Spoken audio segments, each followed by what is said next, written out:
Hi YouTube, it's me, the guy that likes to review things and stuff. And today, I got some of my goodies in. I'm still waiting on my case. I went with the Antec Tower 500 case for this build. But I got the MSI Meg 1300 watt power supply. I went ahead and went with the Ryzen 9 7950X.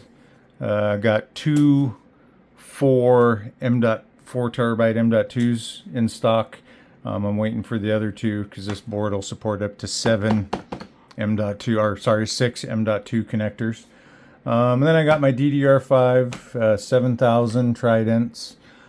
Just using a CPU cooler for now on the processor. But the main thing on this build, what do you do when you've got a lot of Bitcoin laying around? Well, you go buy the most expensive motherboard you can buy, which just happens to be the Meg 6700E, or if you're running the Intel, it's the 6900E. So they're basically identical boards. It's just one's for AMD Ryzen 9, the other one's for the 1300 Intel. So I haven't opened any of this stuff yet, so I think the first thing I'm going to open will order the motherboard box and see what all's in there. So give me 1 second. Yeah, good special effects. Anyway, so I'm trying to do this on this little bit of desk space that I have here, but let's open this up, see what's in there. Of course, my keyboard's getting all screwed up, so let's take him and get him out of the way. Alright, so now, let's see what we got here. MSI, one board to rule them all. Okay, they're probably right. I mean, this board's $1,300 and some change. So, oh my God, this thing is heavy.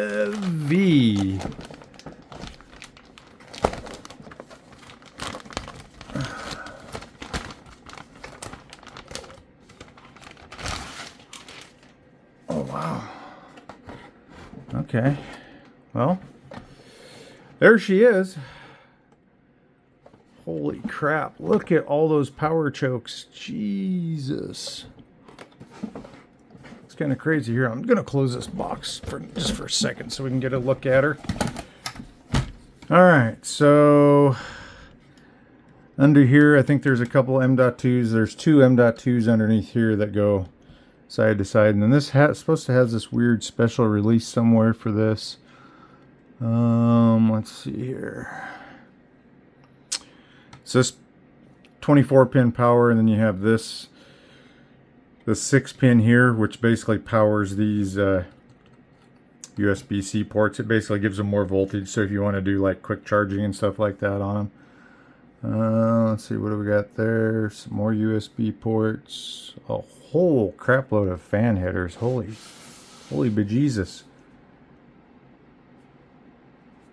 2, 3, 4...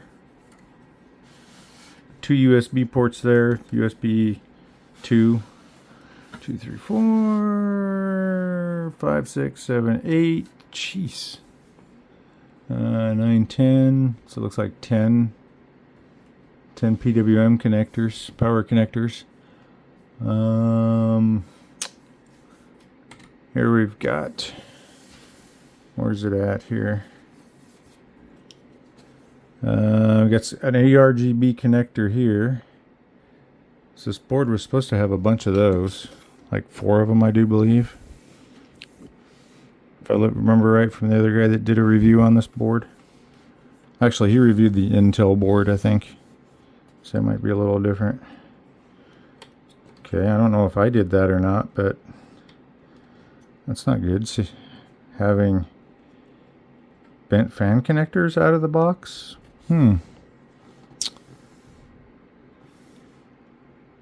Pump. Oh wow. Dedicated pump connector there. CPU pump. So I guess they started doing that for if you're running a AIO on a video card and an AIO on your processor. You get 2 pump connectors.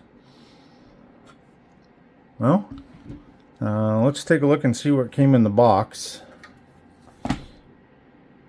Oh yeah, let's give you guys a look at the back for anyone that might want to buy this board.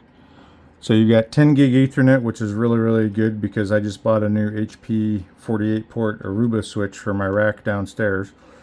I don't know if some of you might have seen it, some of you might have not, but yeah, I got a full server rack in the basement.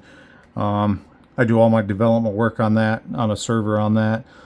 So I just recently I purchased, the hell is this thing? I purchased just bought this. Let's see. The Rogue Rapture AXE 1600. So I just bought this, and it had 2 dedicated 10 gigabit Ethernet ports on it. So basically I ran 1 gigabit Ethernet port downstairs to the HP Aruba switch, and then I'm using a Ethernet transceiver on that, and because it's just got the SFP plus port on it. So I got the 10 gigs there. Now upstairs I bought a 10 gig Ethernet card for my current rig. So basically now when I'm doing like my VM backups and all that stuff, yeah, it's a lot faster doing that upstairs now. You know, I'm connected to everything downstairs via 10 gig now.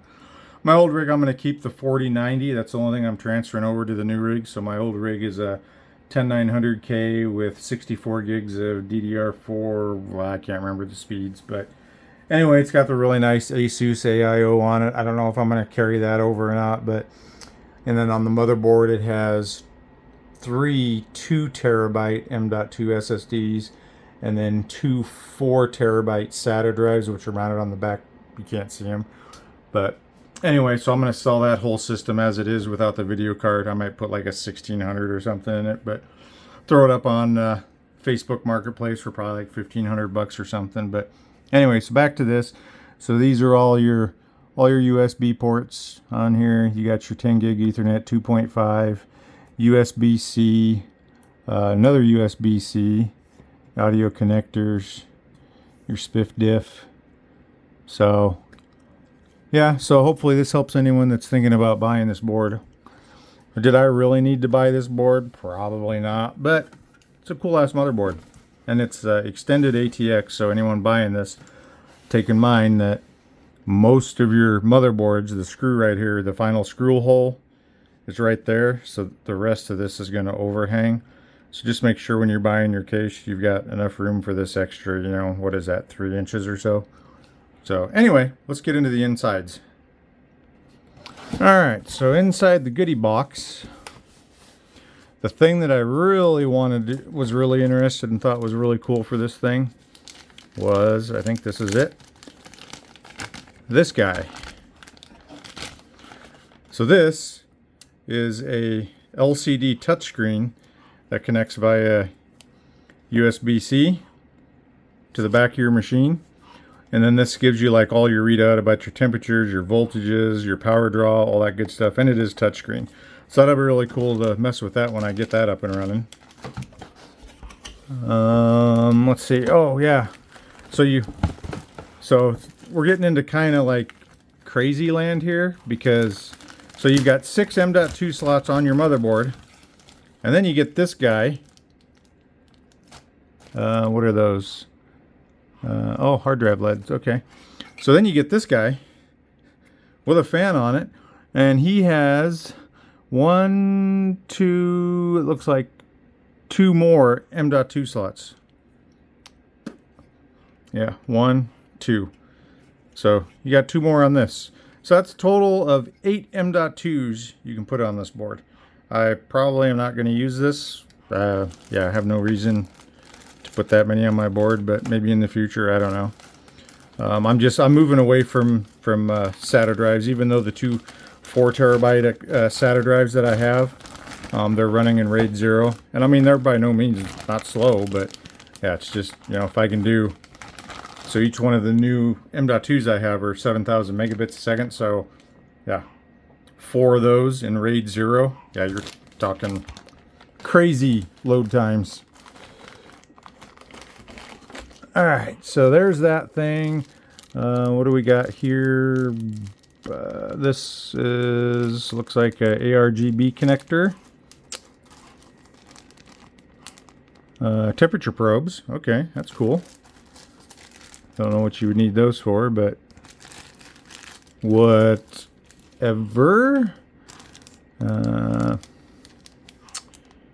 Looks like a USB-C extender, or USB 3.0 extender. Oh, Wi-Fi antennas. So here, we'll go ahead and give you guys a look and see, so you can see what those look like. So it looks like you have a cable, pretty good sized cable for the antennae.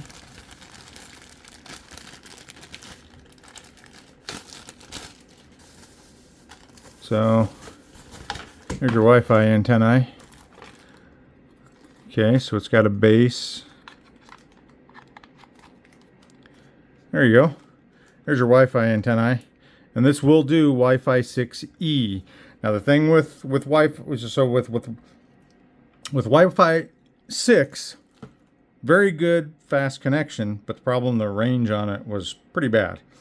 Like on this new router that I bought running Wi-Fi 6, I can maybe get to one side of my house, but with 6E, yeah, after like being 10 feet away from the router, yeah, that signal just drops completely. Let's see here. This looks like the USB connector for the external display. Got a manual. We got, ooh, look at that. That's a dog tag. Hell yeah, I'm gonna go wear that when I go out to eat. We got some more ARGB splitters. Ooh. Nice braided SATA cables. How many of those you get? Some more ARGB stuff. So you get, looks like 1, 2, 3, 4, 6 nice sleeved SATA connectors.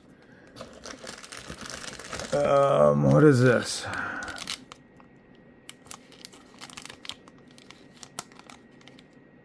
I have no clue what that is. I'll have to open that up. Oh, so you got some M.2 screws, it looks like. Oh, these are the, okay, so yeah, these are the locking types. So you don't need to screw your M.2s. You basically just screw this on the motherboard, drop your M.2 down, and then this little clip just swings around and holds it in place. Okay, that's cool. Got another one of those. So it looks like we got 6 of those bad boys in there. Okay. Well, that's it for the unboxing of this, I think. My case isn't here, but so I'm a developer and a pretty hardcore gamer. So my case is the Antec Tower 500. It's not going to be here till it looks like probably Tuesday. And then I got the LCD screen for the front of that case too, so when that gets here. But because to reinstall all of my development apps and games and everything, it's on that computer right there. That's my Asus laptop. I'm sure you guys have seen that many, many times. But so basically, to reinstall all my stuff that's on my main machine, I'm going to spend probably about a week getting everything back on there and tweaked. So what I'm going to do to save time, you know, because it's the weekend, I'm basically just going to set this motherboard up on a box, throw all the hardware on it, and then fire it up, and then just start installing all my stuff again. So, and then that way when my case gets here, all I got to do is just put it in a case. So I don't know how bad that's, how hard that's going to be for that 4090, because that's like that's a 4-slot video card. But I don't know how it's gonna like that. I might find a spare case or something to move everything over with. But anyway, so that is the MSI Godlike motherboard for the AM5 platform. So we'll see how it goes. I'm still kind of concerned on why those 2 fan headers were bent. But yeah, I know when these boards first came out, yeah, and I got one of my memory slots was not latched either. Oh well, I got a return period on it, so if I have any problems, we'll see what happens. So anyway, That's it for the board. Let me know if you guys want me to review any of this other stuff that came with my goodies. I mean, you see, if you've used one M.2, you've pretty much used them all. The memory, this is the memory that I got, the Trident DDR5 stuff here. So that's the 7000. So what I'll do on this is, I'll probably do a video on its performance and all that. So, but anyway, going from a 10900K i9 to this should be about a 30 to 40% increase in performance, but we'll see what happens. The other thing too, there's two versions. There's a new version of this processor. So this one's the 7950X. The 7950X 3D processors, I'm kind of steering away from those because, yeah, there's been reports of them literally catching on fire on people's motherboards. So, yeah, we're going to stay clear of those for now. Anyway, I hope you enjoyed the review. I hope it helped some of you, give you, some insight on what this board looks like and how big it is. And I can tell you, yes, it's heavy. But anyway, thanks for watching, and till the next one.